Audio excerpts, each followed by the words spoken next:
8 iki mingkang minangka mepet karo dalang iki malah bintang tamu sing pancen lagi naik daun. Genduk Niken Salindri sangat luar biasa. Mongko sore mau isih ana ing ngendi Nduk sore mau Nduk? Neng Loceret lho kaya ngono kuwi. Saiki ning Pace, sesuk wis minggat ning dineh mbuh. Ayo. Bocah kok tanpa leren. Ah, mumpung awake sehat walafiat ya pancen butuhe nglipur karo warga masyarakat lan uga nderek nglestarekake budaya. Mila kula nyuwun dumateng para warga sedaya ingkang pareng jenak pinarak mligine penggemar Mbak Niken Salindri, mugi-mugi genduk Niken tansah dipun paringi sehat walafiat. Amin ya rabbal alamin. Ana layang iki sing tak dhisikke saka Mbah Lurah karo Bu Lurah iki. Ngersake apa? Request lagu Bukesi Kutut Manggung Lesung Jumenglung ngrebab mangke ingkang nembang utawi ingkang suluk menika Mbak Niken Salindri. Mbak Niken Salindri kasuwun nembang lestari lamunan pujaningsih kitir sumilir jan sak kaset. Lah iya elok men wis dijatah kaya ngono. Luar biasa nggih. Mangke kula aturaken aja mengke saiki pisan diaturake. Luwih dhisik iki ya Slindra Sanga Mas. Ayo sing lawas ya kuwi Lesung Jumenglung diaturake. Engko bar iki terus Mas Edi mangke rebab panjenengan manglembarke dumateng Bukesi. Terus Bukesi sing rebab engko anak wedok Niken Salindri sing suluk patetan Sanga Banyumas. Wah iya. Jikom. Ayo, bar iki apa? Ya iki mumpung larase sik Slindra Sanga Mas Edi rebabipun Mas ben diasta karo Bukesi engko sing suluk ben genduk Niken mergo iki request pamundhut saka Bu Lurah. Iya, le manti-manti sangat luar biasa aja nganti lali. Coba tak aturake rebab.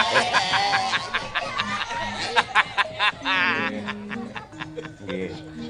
Alon-alon dhisik. Iya, alon. Wiwit saka sing klasik luwih dhisik saya anget gek dijumenengake warangganane. Iya.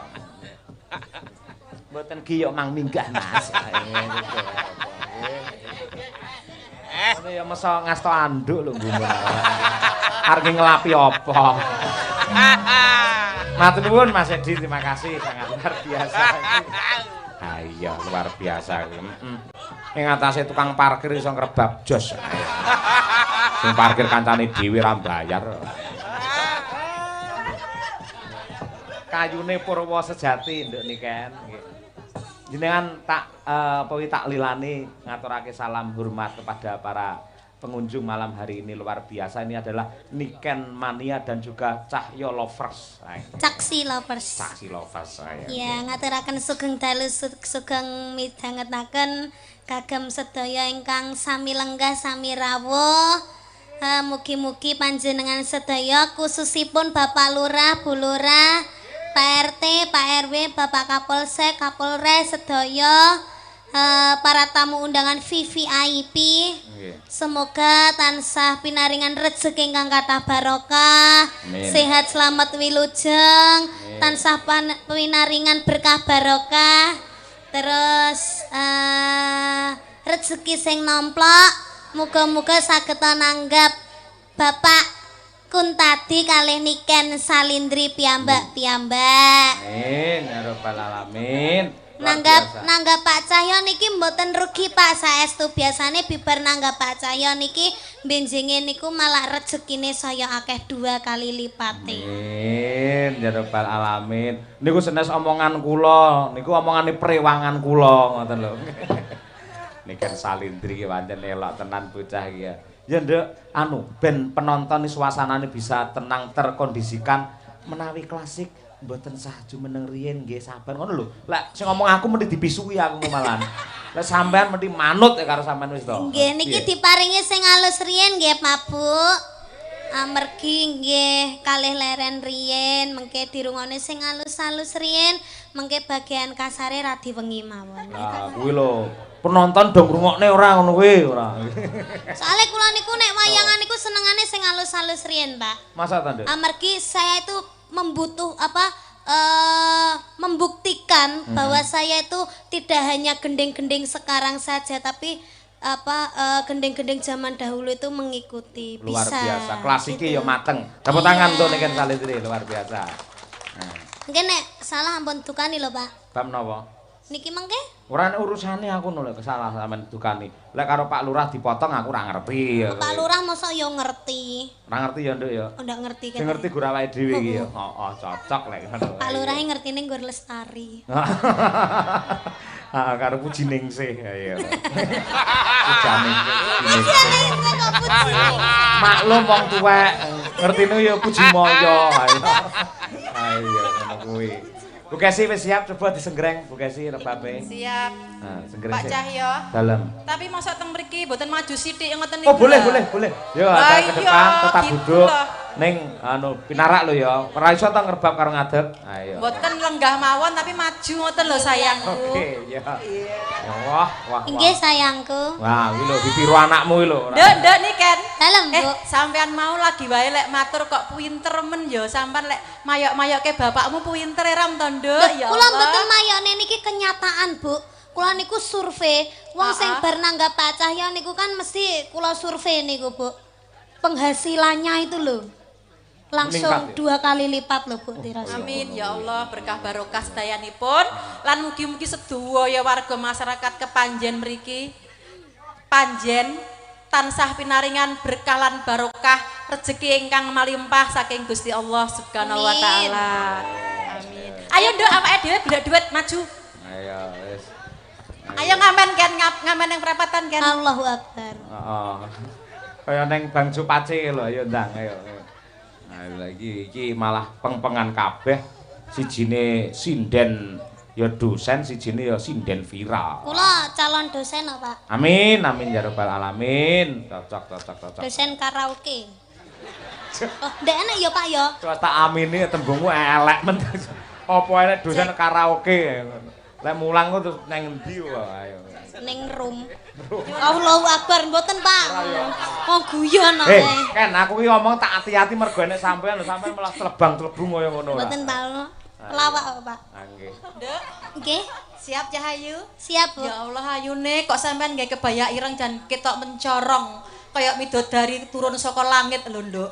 Ning ora turun saka taksi, tenan saka langit tenan. Lah nggih kan selendangnya kan keri to, Bu. Keri ning Nganjuk. Aku ora melu-melu. Iki kan ning Nganjuk iki. Aku ora melu-melu lho. Iki ning Nganjuk, Bu. Iya Nduk. Iya. Makane sampure iki tak gawa. Oh iya Cahayu.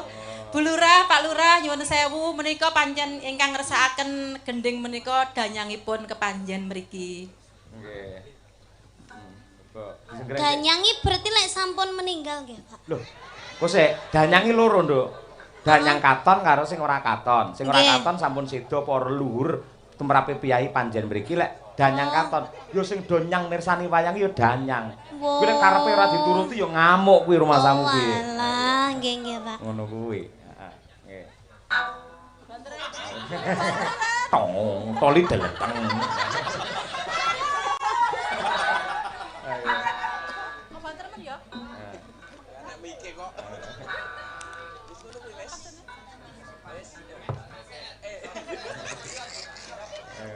Saged, Bu. Kula pasne napa pripun? Aja lek musuh niki kan malah pedhot senare wingi. Niki napa mboten anu to, Pak? Biola to, Pak? Biola Jawa kuwi biola Oh, biola Jawa Jawa. nggih. Lek biola kae senare lak enek papat. Iki malah gur loro rebabe lebih sulit. Ayo ngono kuwi.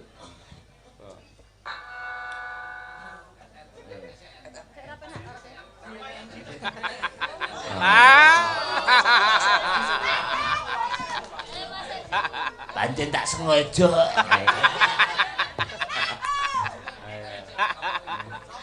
Lah. Ayo.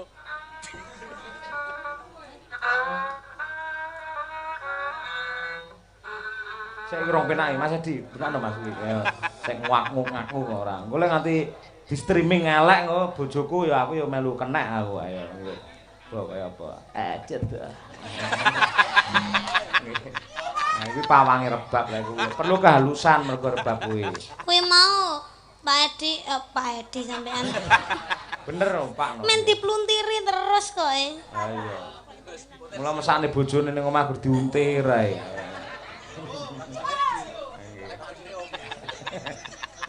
Lah iya. Coba dicek karo pawange. Wes.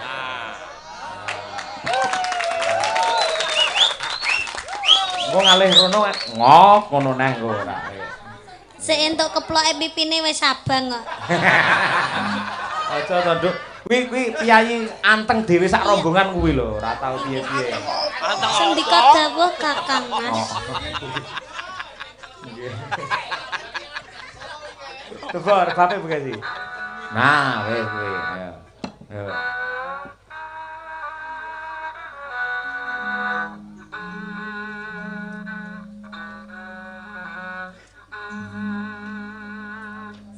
Siap. Perlu ngangge dinglek ora Bu Kesi? Dinglek, rasa. Rasa ya. Lek anu apa ngangge pupuku sing ning kono ganti dinglek.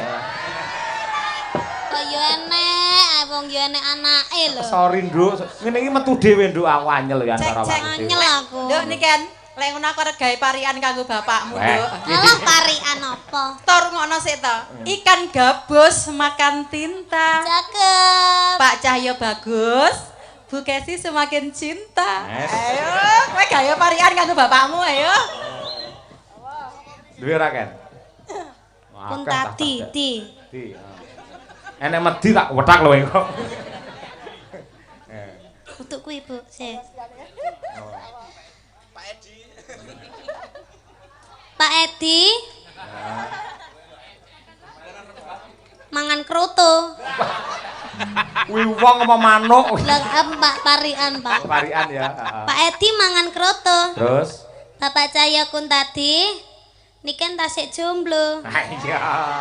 Heeh, ora apa-apa malah iso mandiring pribadi ora gagas liyane fokus untuk perkembangan seni dan budaya. Iya. Nggih. Kula tak karo Nanang mawon, Pak.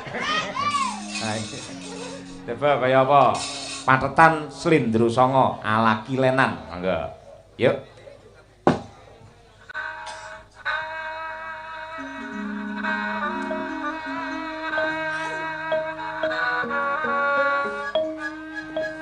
Kayune para wasa jati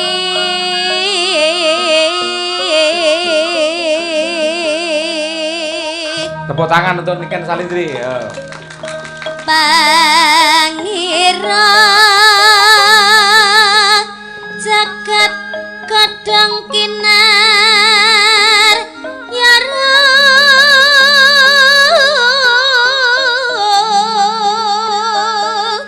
mambe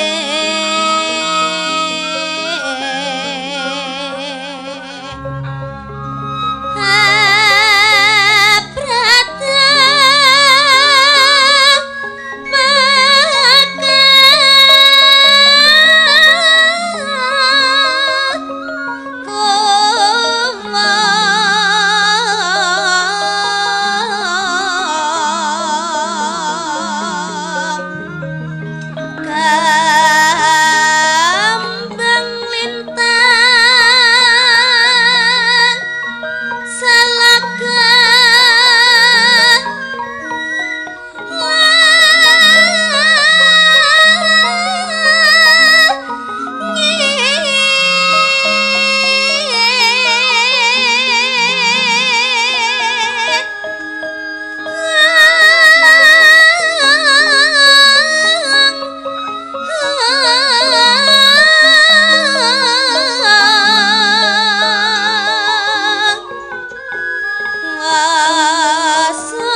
rekoso bangkah berarti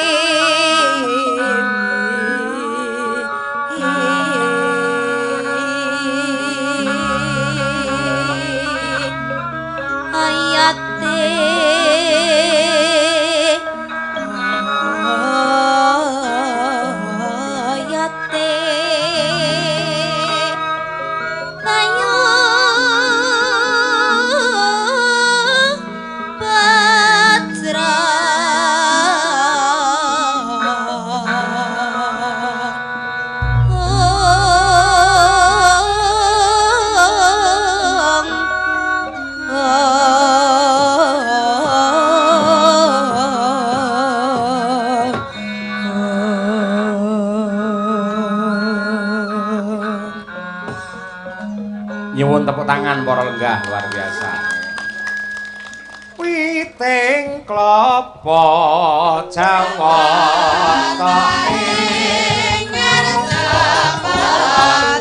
genduk niken bukesi saged pinarak di tempat semula.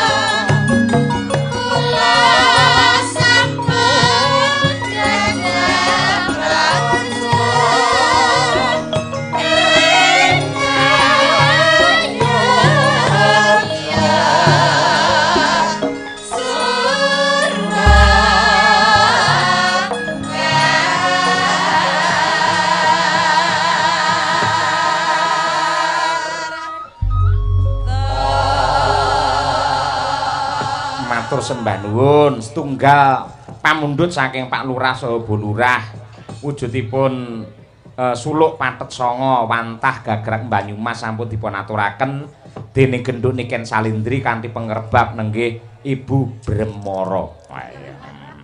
Bremara. Kuwi. Ugi request lagu saking Bapak Tawar penebas ngersakaken podang kuning kalian santri pekok untuk warga masyarakat Kepanjen. Yo saiki sinden Madangkara ditampilke luwih dhisik men iso keratan yo Mak. Umi Hafifah bersama Mbak Diajeng Tandra Mulya. Yo coba kaya apa tukung-tukung dados.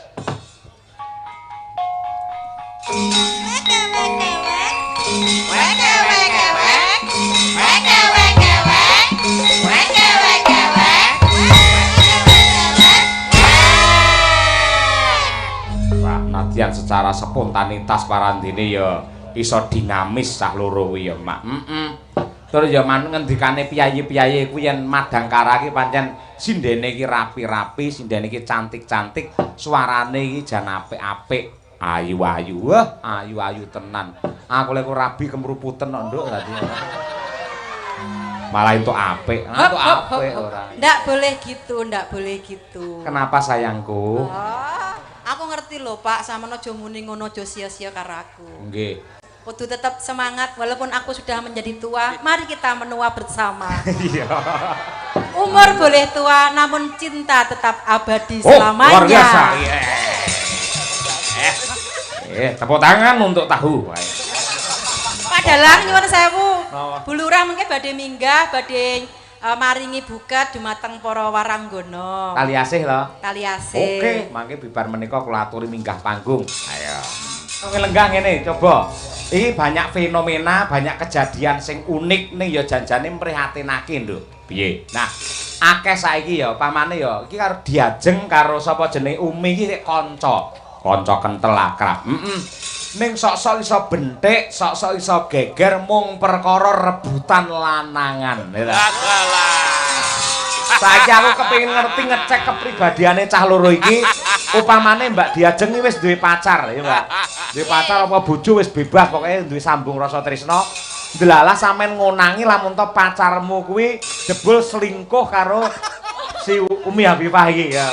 Modele pawakane lak kaya wong selingkuh to wisan iki. Kira-kira ekspresimu jangan nganti aja direm aja piye-piye ning seperti apa adanya. Pokoknya nesu, Umi pun juga bisa membela diri dengan argumen-argumenmu sendiri. Ya. Sampake dhisik, songo, yo ben gayeng caloro. Yo, betok.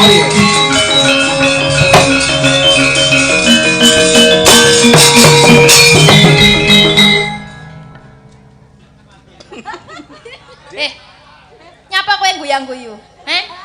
Nyawang aku. Orang guyu. Ora usah ndelok-ndelok wae. Ngomong no. Lah mbiyen aku ngene kok. Ngene piye?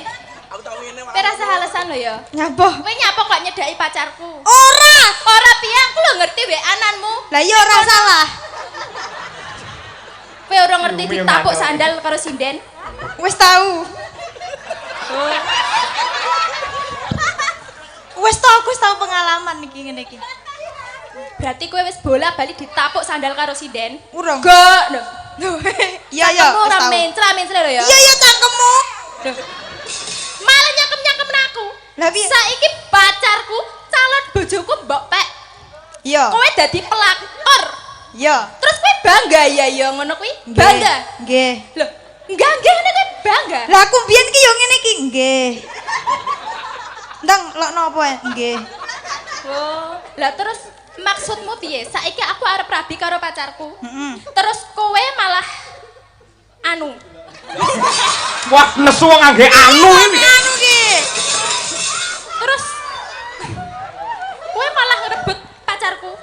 Kowe WA-ni bojoku. Kowe dolan ning kono mbok video. Saiki aku ngerti lho. Ngerti videone kuwi karo kowe karo Ora tak video tak live. padha wae. Oh padha ae ya. Terus maksudmu piye? Ya wis nek ngono aku tak omong yamu. Sik. Piye? Tak celukno bojoku. Ya. Saiki dipertemukan awak dhewe wong telu ya. Iya ya. Sulama, rene. Betul, ayo.